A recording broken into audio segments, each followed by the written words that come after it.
Araling Panlipunan for Term 1, Week 5. Pagkakakilanlang heograpikal.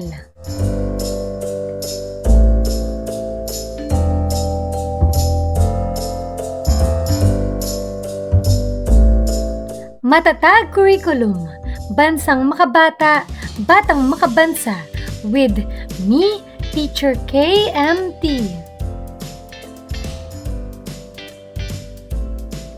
Magandang araw mga bata! Ngayon ay pag-aaralan natin ang tungkol sa pagkakakilanlang heograpikal.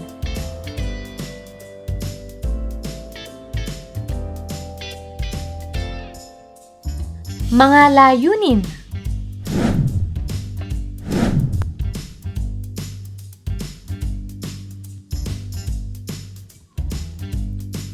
Unang araw. Maikling balik-aral. Loop a word. Panuto.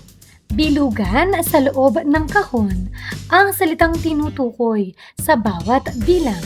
Sagutin ang mga tanong pagkatapos. Una, sukat ng lupain na nasasaklaw ng jurisdiksyon ng isang bansa. Ano ang tamang sagot? Tama! Teritoryo. Pangalawa, pulo na nadagdag sa teritoryo ng Pilipinas dahil sa kasunduan sa pagitan ng Estados Unidos at ng Gran Britanya noong ika-2 ng Enero taong 1930.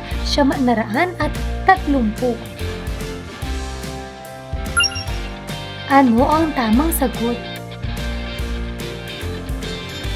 Magaling! Mangsi.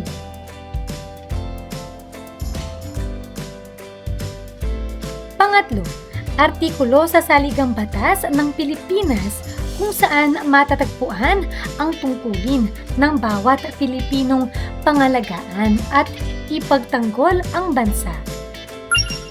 Ano ang tamang sagot?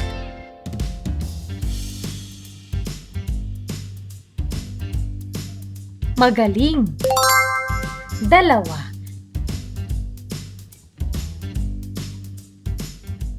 Pang-apat, ito ay nagsasaad na ang isang kapuluang estado ay may jurisdiksyon hanggang sa 200 nautical miles mula sa batayang guhit kung saan sinusukat ang territorial sea batay sa doktrinang pangkapuluan. Ano ang tamang sagot? Ito ay Exclusive Economic Zone.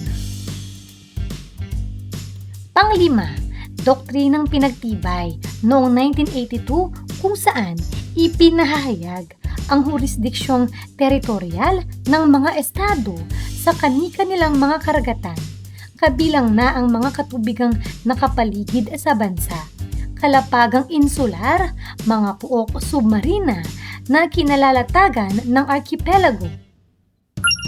Ano ang tamang sagot? Magaling! Pangkapuluan.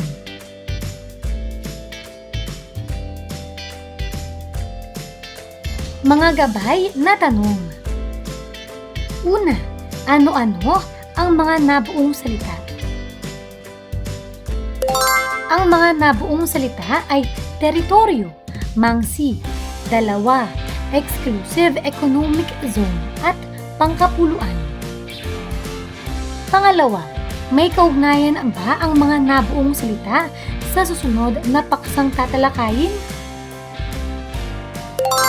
Opo, may kaugnayan ang mga ito dahil lahat ay tumutukoy sa teritoryo ng Pilipinas at sa mga batas o doktrina na nagtatakda ng hangganan at jurisdiksyon ng bansa. Paglinang sa kahalagahan sa pagkatuto sa aralin. Gagabayin ka ng iyong guro para sa gawain na ito.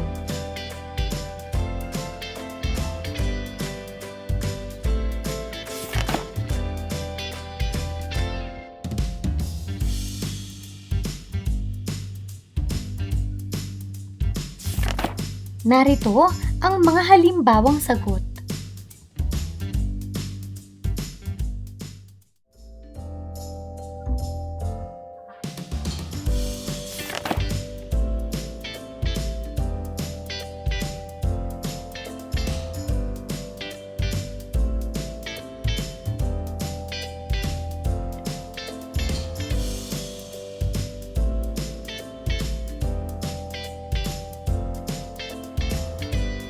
Ikalawang araw.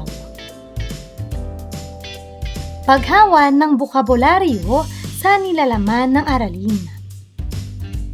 Sa iyong sariling ideya, magbigay ng mga salita o pahayag na maaaring maglarawan sa katangiang pisikal ng Pilipinas. Katangiang pisikal ng Pilipinas. Una, magagandang dalampasigan. Maraming pulo. Matataas na bundok. Malalawak na kagubatan. Malinaw na dagat. Mayamang likas na yaman. Paghawan ng bokabularyo sa nilalaman ng aralin. Pagbuo ng organizer. Paano to? Kumpletuhin ang graphic organizer sa pamamagitan ng pagtukoy sa heograpiyang pisikal ng Pilipinas. Sabihin ang P kung panahon, K kung klima, AT kung anyong tubig, at AL kung anyong lupa ang nasa larawan. Una, gitnang Luzon. Ito ay AL. Pangalawa, Mount Pinatubo. Ito ay AL.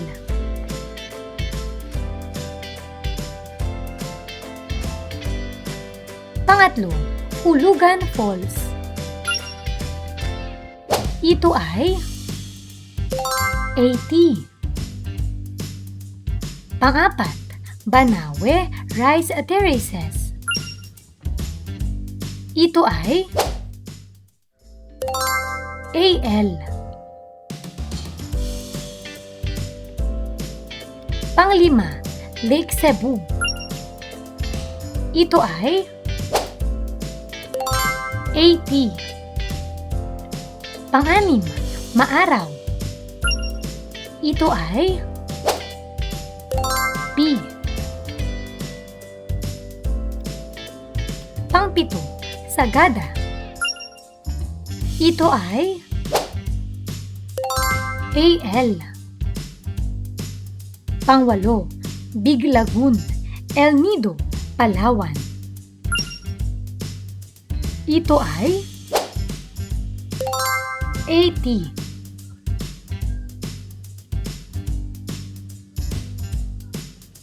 Pang-siyam, Tamaraw. Ito ay AL. Pang-sampu, Butanding. Ito ay AT.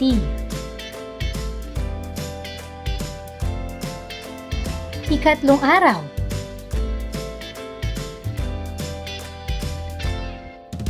Aralin natin heograpiyang pisikal, ang klima, panahon, anyong lupa at anyong tubig. Pagproseso ng pag-unawa. Connect to express. Paano to? Pag-ugnayin ang mga larawan upang makabuo ng kaisipan. Una, Mount Pulag. Pangalawa, Pagsanhan Falls.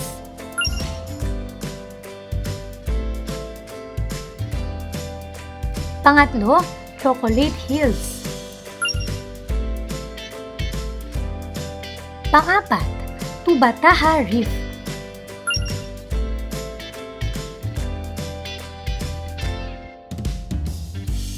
Mga gabay na tanong.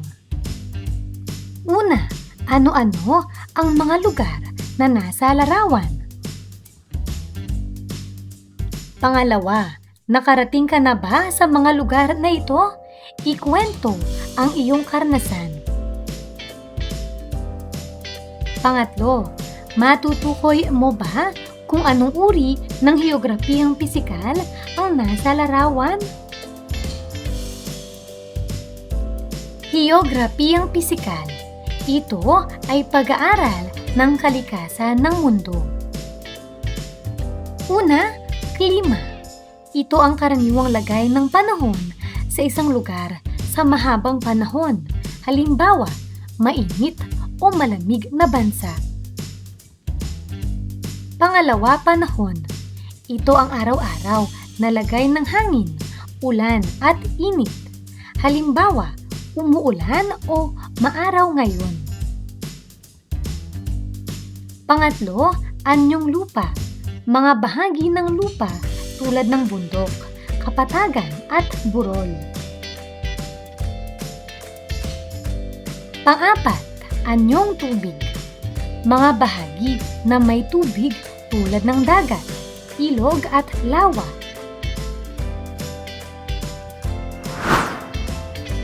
Awit. Pakinggan at suriin ang mensahe na nakapaloob sa awit at sagutin ang mga gabay na tanong.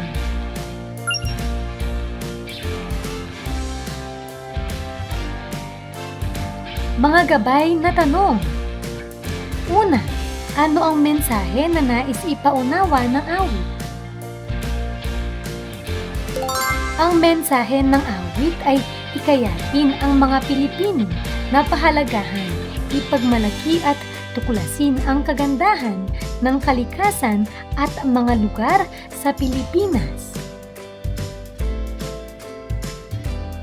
Pangalawa, batay sa awit, ilarawan ang katangiang pisikal ng Pilipinas.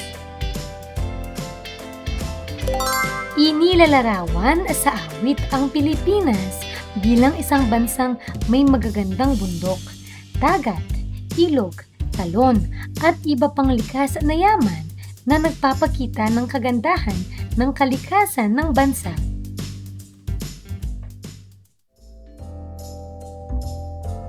Pangatlo, ano-ano ang mga anyong lupa at tubig na binanggit sa awit? Ang mga anyong lupa at tubig na binanggit sa awit ay bundok, burol, dagat, ilog, lawa at talon na matatagpuan sa iba't ibang bahagi ng Pilipinas. Pang-apat, sa iyong pakikinig sa awit, ano ang iyong naramdaman bilang isang mag-aaral na Pilipino? Sa pakikinig ko sa awit, nakaramdam ako ng pagmamalaki at pagmamahal sa Pilipinas dahil ipinapakita nito ang kagandahan ng ating bansa at ang kahalagahan ng pag-aalaga sa kalikasan.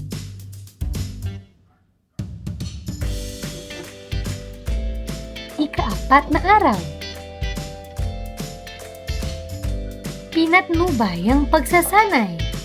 Gagabayin ka ng iyong guro para sa gawain na ito.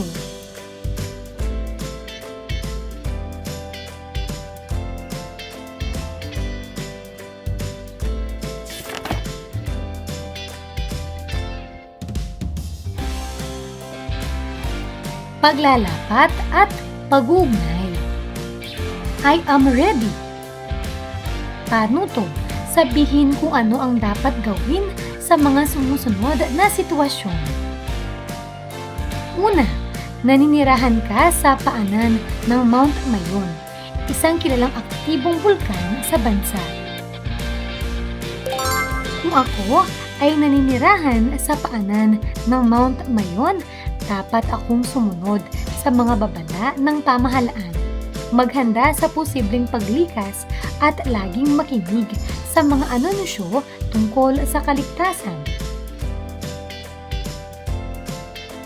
Pangalawa, marami ang turista na umaakyat sa Mount Pulag upang masilayan ang natatanging ganda ng Sea of Clouds nito. Kung maraming turista ang umaakyat sa Mount Pulag, dapat pangalagaan ang kalikasan sa pamamagitan ng hindi pagtatapon ng basura at pagsunod sa mga patakaran sa pag-akyat ng bundok. Pangatlo, tinayuan ng resort o estruktura ang ilang bahagi ng Chocolate Hills. Kung may itatayong resort o estruktura sa Chocolate Hills, dapat pangalagaan at protektahan ang lugar dahil ito ay mahalagang likas na yaman at pamanang pangkalikasan ng bansa. Pang-apat, napanood mo sa telebisyon na may paparating na bagyo at ang isa sa mga posibleng tamaan ay ang inyong lugar. Kung may paparating na bagyo na posibleng tumama sa aming lugar, dapat maghanda ng mga kinakailangang gamit, makinig sa balita, at sumunod sa mga tagubilin ng mga awtoridad para sa kaligtasan. Panglima, patuloy ang land conversion ng mga lupaing agrikultural upang tayuan ng subdivisions, shopping malls, at iba pang commercial establishments. Kung patuloy ang land conversion ng mga lupaing agrikultural, dapat magkaroon ng tamang pagpaplano at pangalagaan ang mga sakahan upang mapanatili ang supply ng pagkain at ang kabuhayan ng mga magsasaka. Kasunod na bahagi, gagabayin ka ng iyong guro para sa gawain na ito.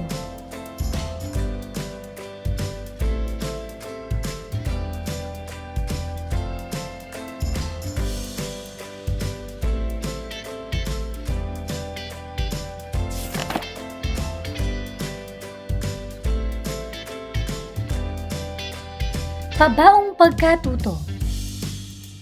Photo gallery. Paano to? Tukuyin ang mga nasa larawan. Sagutin sa pamamagitan ng pagtukoy kung klima, panahon, anyong lupa, at anyong tubig ang nasa larawan. Una, Rafflesia. Ito ay anyong lupa. Pangalawa, Boracay. Ito ay anyong tubig.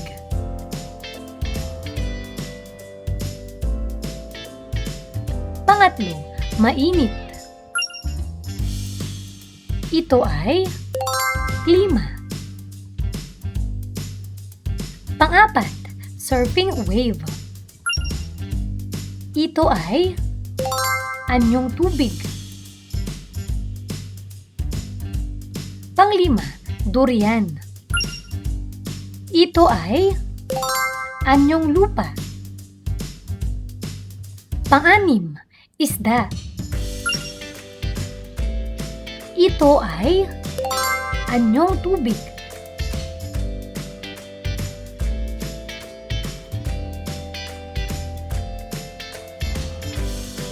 Pagsusulit. Paano to?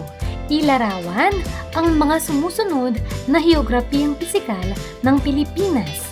Gumawa ng isang sulat para sa mga kamag-anak na nasa ibang bansa upang hikayatin ang mga ito na magbakasyon sa Pilipinas. Ito ay 10 puntos.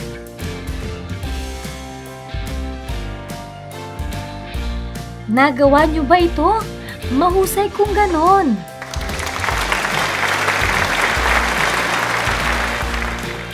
Ano ang mga natutuhan mo sa araw na ito? Ngayong araw na ito, natutuhan ko ang tungkol sa heograpiyang pisikal, ang klima, panahon, anyong lupa at anyong tubig. Maraming salamat sa pakikinig mga bata. Sana ay may natutuhan kayo. Huwag niyong kalimutan, pindutin ang like, share at subscribe.